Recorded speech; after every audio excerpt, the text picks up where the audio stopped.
There is a truth almost nobody talks about in this country. Two Australians can earn the exact same wage their entire working life, retire on the exact same day, and end up living in two completely different worlds.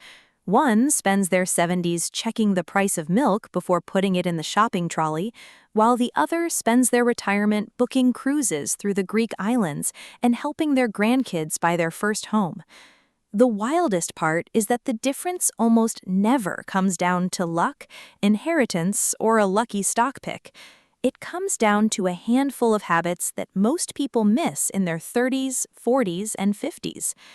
If you want to ensure you are heading toward a wealthy retirement, look for these 6 signs, even if your bank account does not look impressive yet.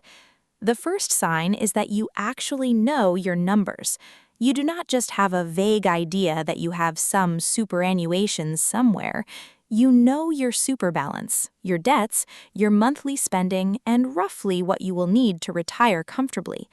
According to the Association of Superannuation Funds of Australia, a single person needs around $52,000 a year to retire comfortably, which requires roughly $630,000 in super, assuming you own your home. Wealthy retirees track their balances and review their fees like a business owner checks their books. The second sign is treating your super like a business. Instead of accepting a default fund, future wealthy retirees check long-term performance, monitor fees, and maximize salary sacrificing into super. This is especially powerful as the concessional contribution cap increases to $32,500 a year. They also utilize the carry-forward rule to roll over unused cap space from the past 5 years to wipe thousands off their tax bills.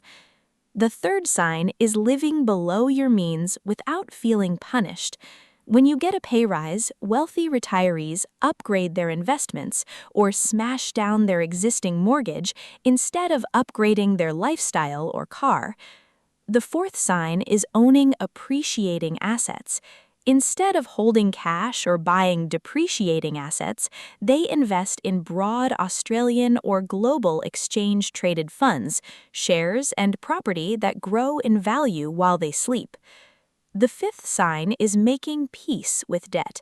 Wealthy retirees are not entirely anti-debt, they're anti-stupid debt.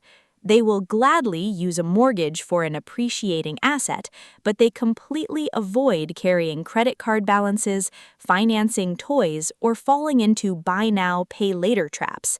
They enter retirement debt-free or with only productive, manageable debt.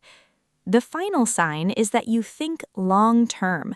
Financial freedom in retirement is not built in the last 5 years before you finish working. It's built across 30 years of small, deliberate choices, maintaining a 3 to 6 month emergency fund and keeping basic insurances in place so one bad year cannot wipe out decades of progress. If you recognize these signs in your own financial habits, you are already well on your way to securing a wealthy future.